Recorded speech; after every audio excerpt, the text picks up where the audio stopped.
Hello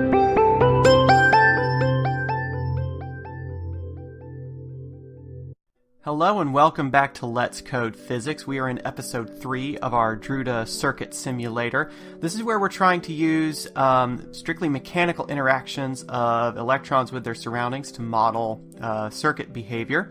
And last time we were successfully able to get a lot of electrons bouncing around in an infinitely big medium with randomized scattering events. Very exciting. Got to confirm Ohm's law. Always a good day when you get to confirm something in an intro physics class. But of course, in the real world, that material doesn't go on infinitely. Our wires have, a finite length and an even smaller width. And so what we're going to do today is we're going to try putting those electrons in a wire, or if you like, we're kind of trapping them in a bottle, as it were. It's a wire in the sense that it's got one length that's definitely longer than the others. So the first thing we're going to look at is defining a new class called wire.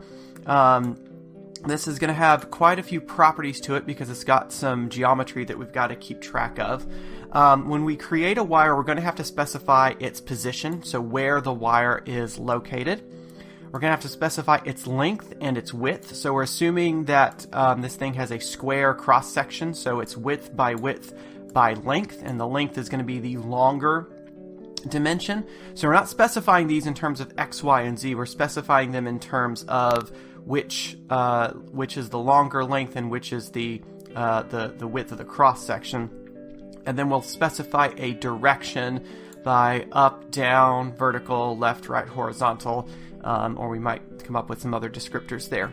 And then we're also putting in a resistivity value. Resistivity is the intrinsic version of resistance. So resistance is a property associated with an object of how well that object conducts current.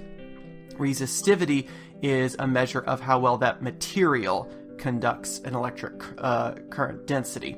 If you think about it, you can think of it loosely as resistance is like mass and resistivity is like density. It's not entirely a one-to-one comparison because the equation for resistance and resistivity is a little bit different, but you can think of it as being like density in the sense that it's a property of the material. And so what we do is we just set up the size of the wire based on the direction. So if it's a vertically oriented wire, then the length is going to go in the y component of the size.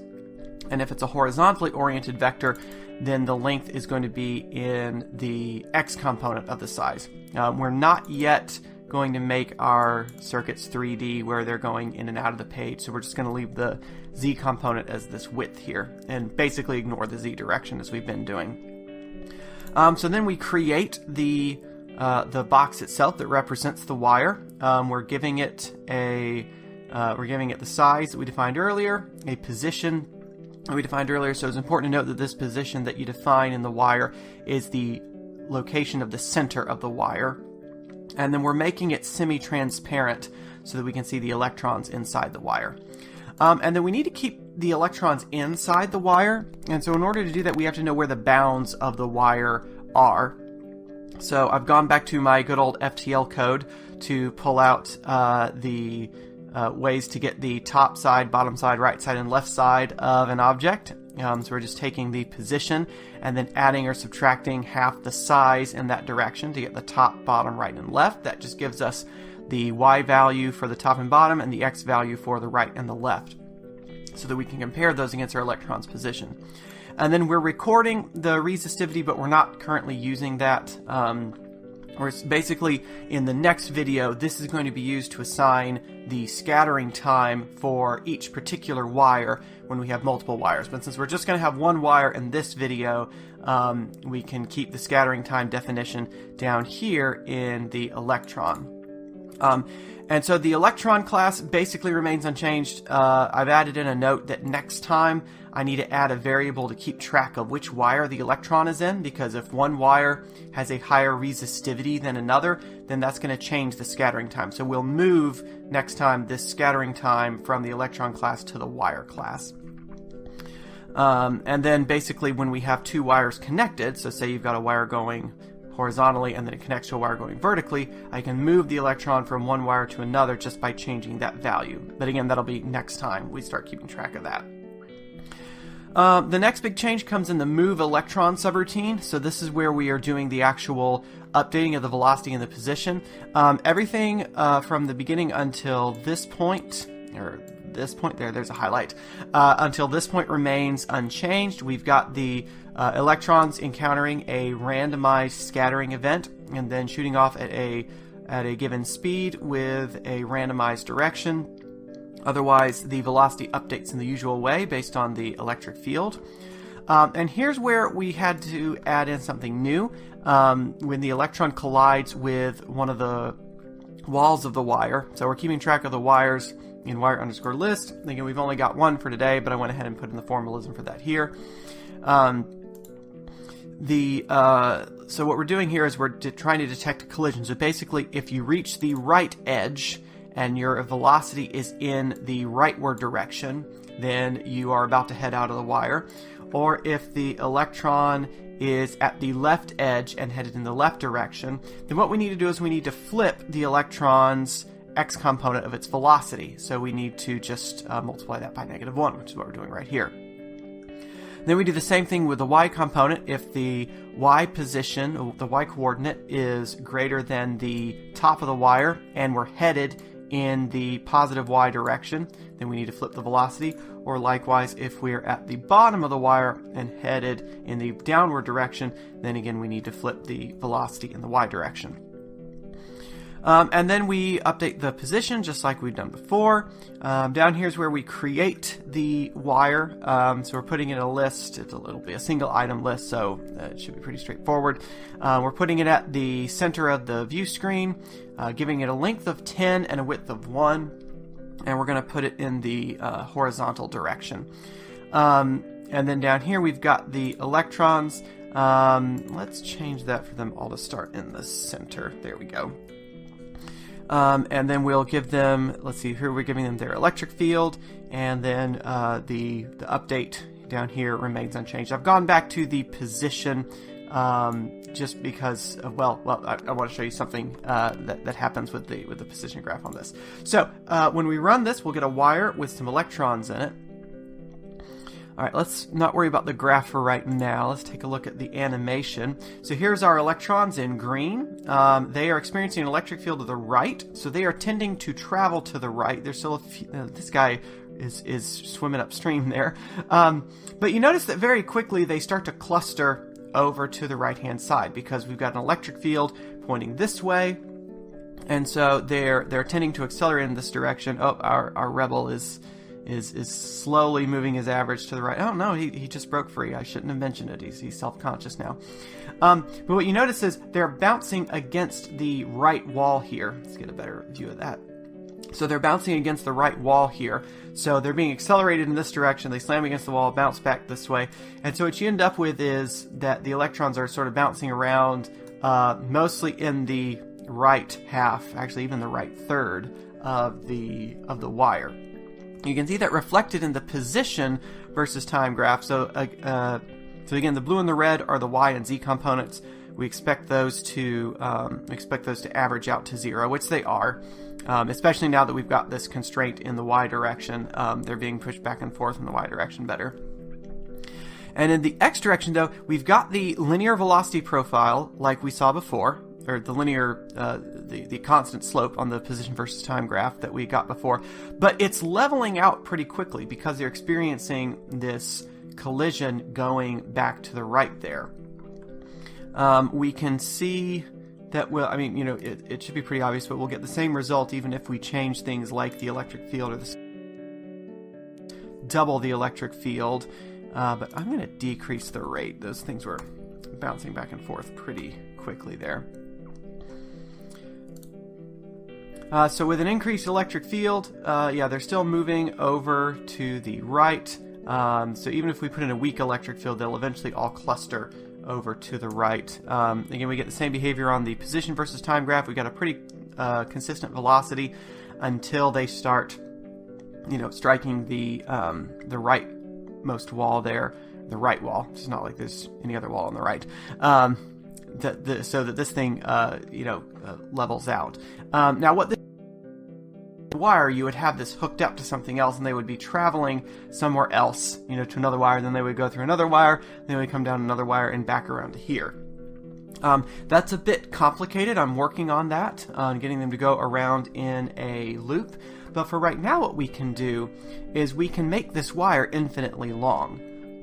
And I don't mean literally putting in infinity for the length, because the computer won't like that.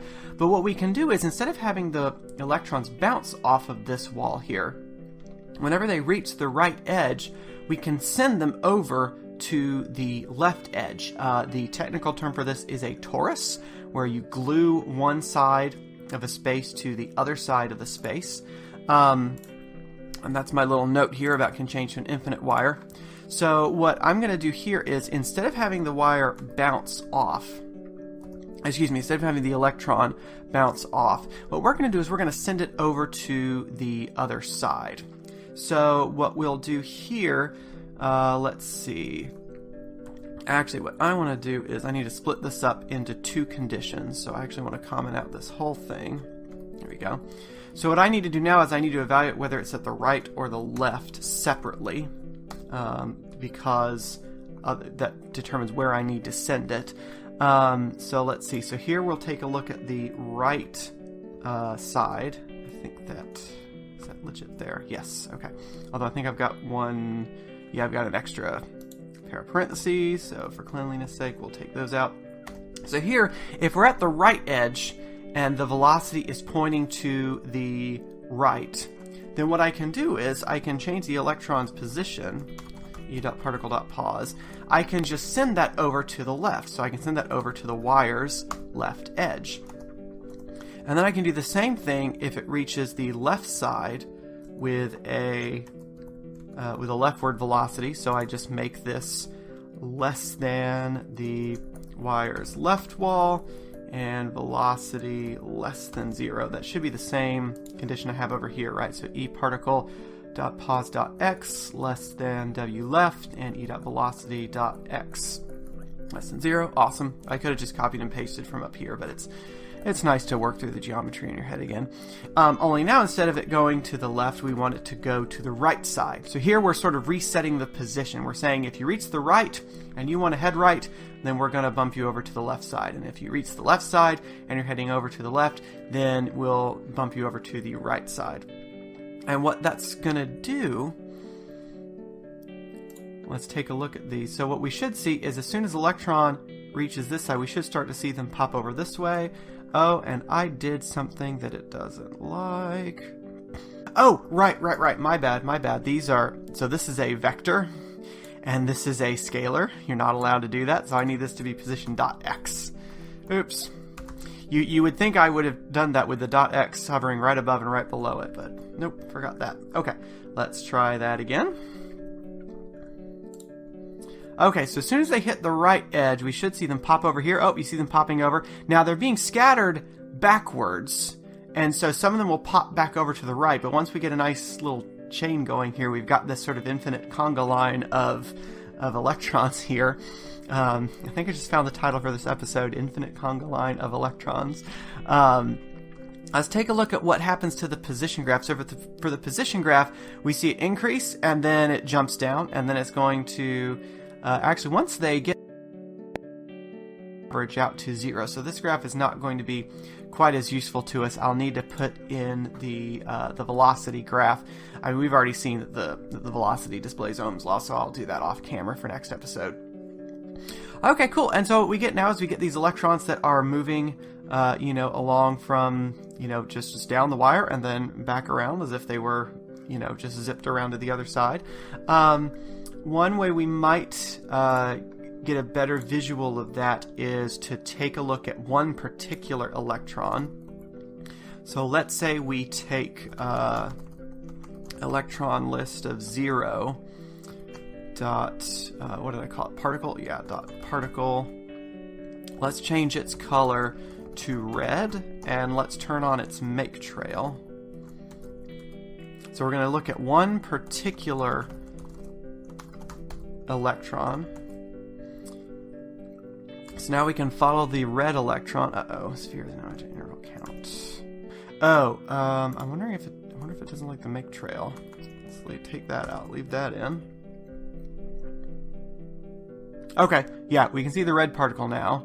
So you see, each individual electron is not moving all that terribly quickly, right? So this is what we call the drift velocity. So the electrons in a wire actually move rather slowly compared to the speed of the current, because what you're getting is sort of the overall effect of the electric charge moving along the wire, even though the individual charge carriers themselves are not moving that quickly. I mean, think about it. This guy started out in the middle, and he's just now gotten back to the middle. So that's pretty cool. We can keep track of an individual electron. I'm trying to figure out why it doesn't like make trail being true, because the particle is the sphere that we're referencing, yes, and the sphere is supposed to have a make trail option. All right, so electron list 0 dot PAE dot make underscore trail. Is that how you do make trail? I'm pretty sure. Okay, well, I must be messing something up in the class there, so we'll just delete that for right now. So yeah, so this is a pretty neat result. We can visualize the electrons as a whole and this individual electron.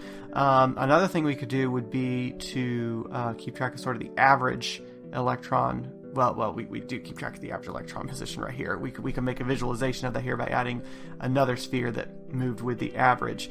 Although the average, it looks like it's it looks like it's leveling out to 0 by this point. Yeah, because they're all sort of evenly distributed and all moving around that direction. So that's pretty cool. All right, so I think that's a pretty good stopping point for today. What we're going to do next time is set up two wires. We'll have a wire here and then a wire running parallel down below. We're not going to connect them just yet. What we're going to do is take a look at setting up the different resistivity in each wire and then comparing the electron motion side by side for each wire. So that'll be really fun to watch. All right, so thank you so much for watching. I will see you next time. Bye-bye.